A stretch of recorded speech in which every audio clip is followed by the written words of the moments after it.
दोस्तों, टाइटैनिक के बारे में तो आपने ज़रूर सुना होगा, जो कि अपने वक्त का सबसे बड़ा और सबसे आलीशान समुद्री जहाज था।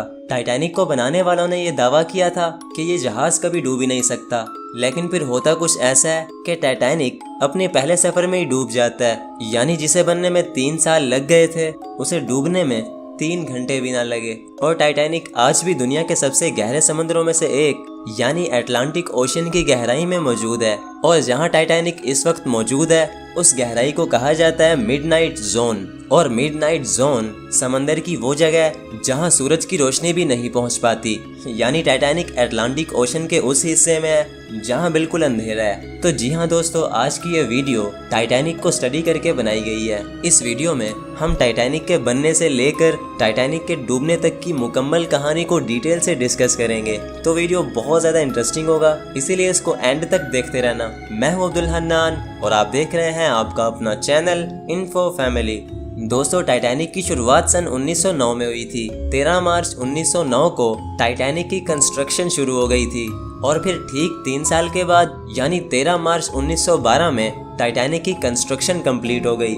टाइटैनिक पर उस वक्त मुकम्मल खर्चा $7.5 मिलियन आया था, जो कि आज 2023 में $300 मिलियन से भी ज़्यादा बनता है। टाइटैनिक अपने वक्त का सबसे बड़ा और सबसे लग्जरियस समुद्री जहाज था और ये 1912 में इंसान के हाथ से बनाई गई सबसे बड़ी मूविंग ऑब्जेक्ट था। टाइटैनिक के साइज का अंदाजा आप इसके प्रोपेलर यानी इसके नीचे के पंखे से लगा सकते हैं। टाइटैनिक के नीचे 3 बड़े प्रोपेलर्स थे जिनका साइज इंसान से भी 3 गुना ज्यादा था। अब एक पंखा इतना बड़ा हो सकता है तो सोचो पूरा टाइटैनिक कितना बड़ा होगा। और दोस्तों, मजे की बात यह है कि जिस वक्त टाइटैनिक बना उस वक्त कोई भी 3D डिजाइनिंग नहीं हुआ करती थी। यानी टाइटैनिक को इंसान ने अपने हाथों से बनाकर डिजाइन किया था। और एक अंदाजे के मुताबिक टाइटैनिक को बनाने में लगभग 15,000 वर्कर्स लग गए थे। अब ना जाने हजारों वर्कर्स की इतनी बड़ी कम्युनिटी को कंपनीज आखिर कैसे हैंडल कर लेती होंगी। दोस्तों, टाइटैनिक का पूरा नाम RMS टाइटैनिक था, जिसको व्हाइट स्टार लाइन कंपनी ने बनाया था।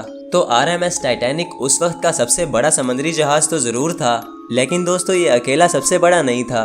व्हाइट स्टार लाइन ने टाइटैनिक के जैसे 2 जहाज और भी बनाए थे, RMS ब्राइटैनिक और RMS ओलंपिक। इन दोनों जहाज़ों का साइज भी टाइटैनिक के ही जितना था।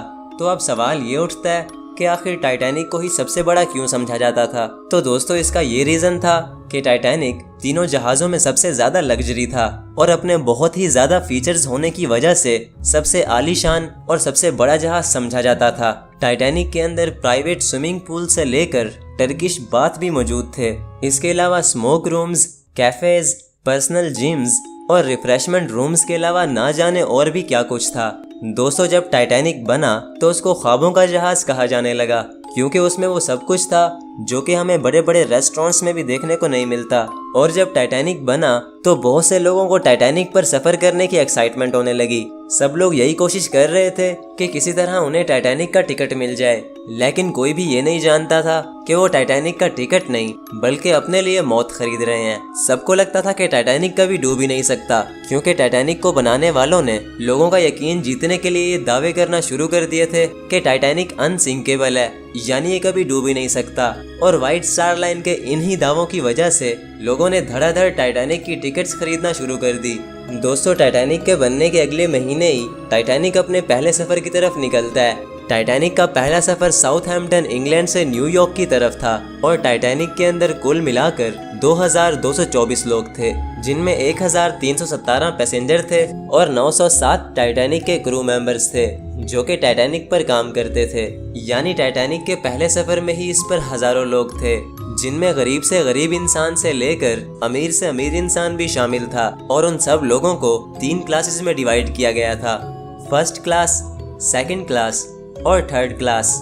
यानी टाइटैनिक पर जो सबसे कम दर्जे के लोग थे या फिर जिन्होंने सबसे सस्ता टिकट खरीदा था, उन्हें थर्ड क्लास पैसेंजर्स कहा जाता था। इसी तरह सेकंड क्लास पैसेंजर्स वो लोग थे जिन्होंने थोड़ा महंगे वाला टिकट लिया था, और जो बहुत ही रईस घरानों से थे यानी जिन्होंने सबसे महंगा वाला टिकट खरीदा था, उन्हें कहा जाता था फर्स्ट क्लास पैसेंजर्स। और जो जितना महंगा टिकट खरीदता था उसे उतना ही ज्यादा प्रोटोकॉल दिया जाता था। जैसे कि दोस्तों टाइटैनिक पर 300 के आसपास फर्स्ट क्लास मेंबर्स थे, तो उन सभी फर्स्ट क्लास मेंबर्स के रूम्स में एक अलग से टर्किश बाथ का इंतजाम था। लेकिन वहीं 700 से भी ज्यादा थर्ड क्लास मेंबर्स के लिए पूरे टाइटैनिक पर सिर्फ 2 बाथरूम्स थे।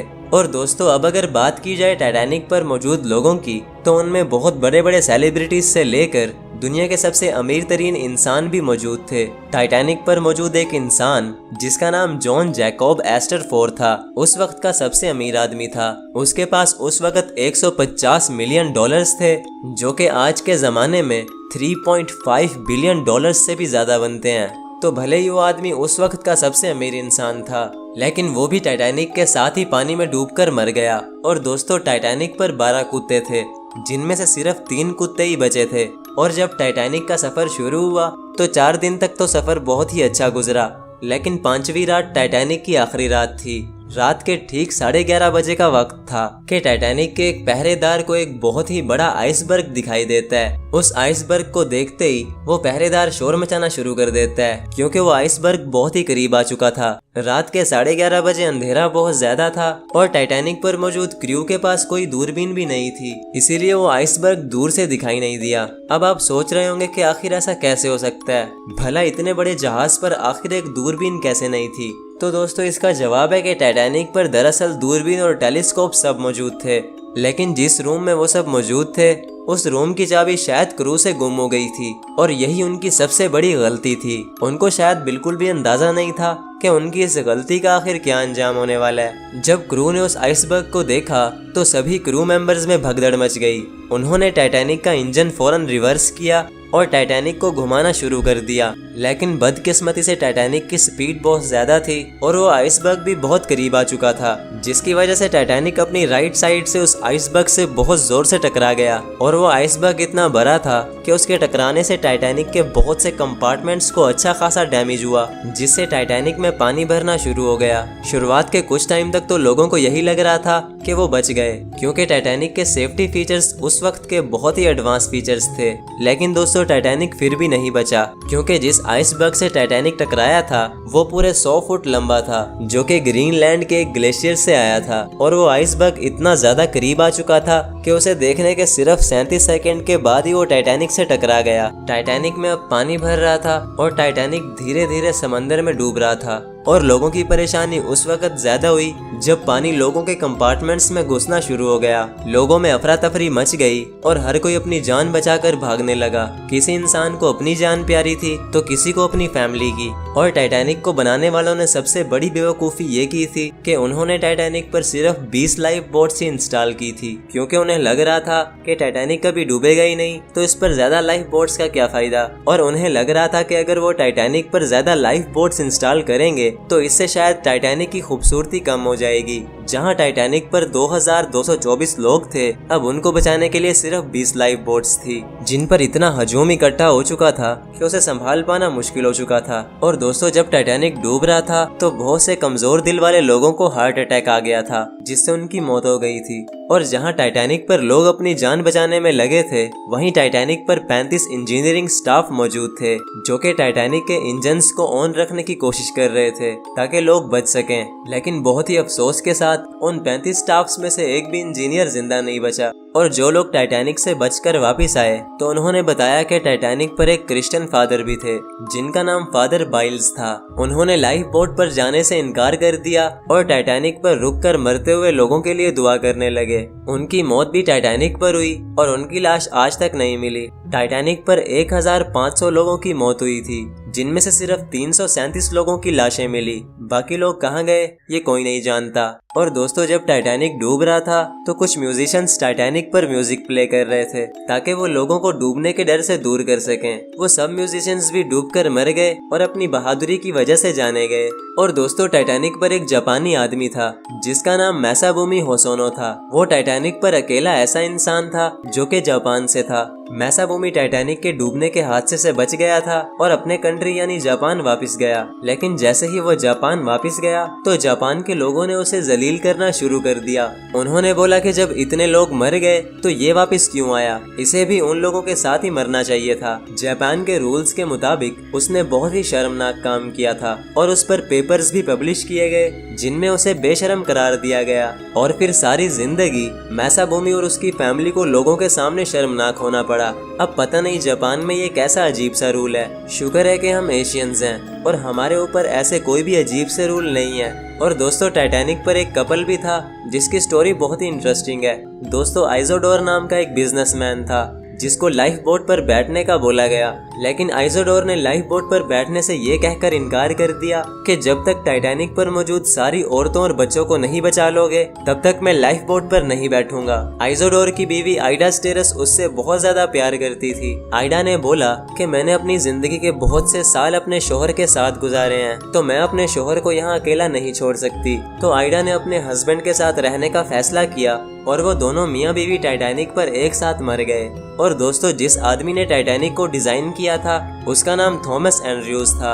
उसको आखिरी बार तब देखा गया जब वो लोगों को बचाने के लिए अटलांटिक ओशन में कुर्सियां फेंक रहा था। ऐसा माना जाता है कि वो भी टाइटैनिक के साथ डूबकर मर गया। और दोस्तों ऐसा नहीं है कि टाइटैनिक के क्रू को आइसबर्ग्स के बारे में पता नहीं था, बल्कि अपने 4 दिन के सफर में टाइटैनिक को आइसबर्ग्स की 6 वार्निंग्स मिली थी। लेकिन पता नहीं लोग टाइटैनिक को क्या समझकर बैठ गए थे। उन्हें लग रहा था कि टाइटैनिक कभी डूबेगा ही नहीं, तो उन्होंने किसी भी वार्निंग पर ध्यान नहीं दिया। और दोस्तों जो लोग टाइटैनिक से बचकर वापस आए थे तो उन्होंने बताया था कि वो मंजर बहुत ही खौफनाक था जब हजारों लोग अपनी जान की भीख मांग रहे थे। और टाइटैनिक के डूबने का ये नज़ारा वाकई बहुत ही भयानक था, क्योंकि टाइटैनिक को अब तक का सबसे बड़ा सी डिजास्टर यानी सबसे बड़ी समुद्री तबाही समझा जाता है। टाइटैनिक की इस बहुत बड़ी नाकामी के बाद पूरी दुनिया की शिप कंपनीज ने अपनी सेफ्टी को इम्प्रूव करना शुरू कर दिया और उन्होंने ये कोशिश करना शुरू कर दी कि वो ऐसी गलती कभी ना करें जो गलती टाइटैनिक ने की थी। यानी टाइटैनिक की वो गलती पूरी दुनिया के लिए एक बहुत बड़ा सबक बनकर रह गई। और दोस्तों जिस वक्त टाइटैनिक डूबा था उस वक्त अटलांटिक ओशन के पानी का टेम्परेचर -2 डिग्री सेल्सियस था, जो कि बर्फ से भी ज्यादा ठंडा था। अब इमेजिन करो कि आपको रात के 2 बजे बर्फ जैसे ठंडे पानी से नहाना पड़ेगा। आप इमेजिन भी नहीं कर सकते, क्योंकि आपको ऐसा सोचकर भी डर लगेगा। तो जरा सोचो कि नीचे अटलांटिक ओशन और ऊपर हर तरफ मौत का शोर देखकर उन लोगों की क्या हालत हुई होगी। दोस्तों टाइटैनिक को डूबने में पूरे 2 घंटे 40 मिनट लगे थे और टाइटैनिक का मलबा 12,000 फीट से भी ज्यादा गहराई में आज भी मौजूद है। साइंटिस्ट को टाइटैनिक के मलबे को ढूंढने में पूरे 70 साल लग गए थे, क्योंकि अटलांटिक ओशन की गहराई में कोई चीज ढूंढना आम बात नहीं है, और ऐसी गहराई जहां रोशनी भी ना हो। साइंटिस्ट का ये मानना है कि टाइटैनिक का ये मलबा 2030 तक शायद खत्म हो जाएगा, क्योंकि पानी में मौजूद बैक्टीरिया टाइटैनिक के इस मलबे को खा रहे हैं। तो दोस्तों ये थी स्टोरी एक ऐसे जहाज की जिससे बहुत ही ज्यादा उम्मीदें लगाई गई थी, लेकिन बहुत ही अफसोस के साथ वो अपनी पहली उम्मीद पर भी पूरा न उतर सका और टाइटैनिक का ये हादसा पूरी दुनिया के लिए एक सबक बनकर रह गया। मैं उम्मीद करता हूँ आपको आज का ये वीडियो अच्छा लगा होगा। इन वीडियोस को बनाने में बहुत ज्यादा रिसर्च और मेहनत लगती है, इसीलिए इसको एक लाइक करके जाना। और टाइटैनिक की स्टोरी से आपको क्या सबक मिला ये कमेंट करके जरूर बताना। जिसके कमेंट पर सबसे ज्यादा लाइक आएंगे मैं उसके कमेंट को पिन करूंगा। तो फिर मिलते हैं किसी नेक्स्ट वीडियो में, तब तक के लिए अल्लाह हाफिज।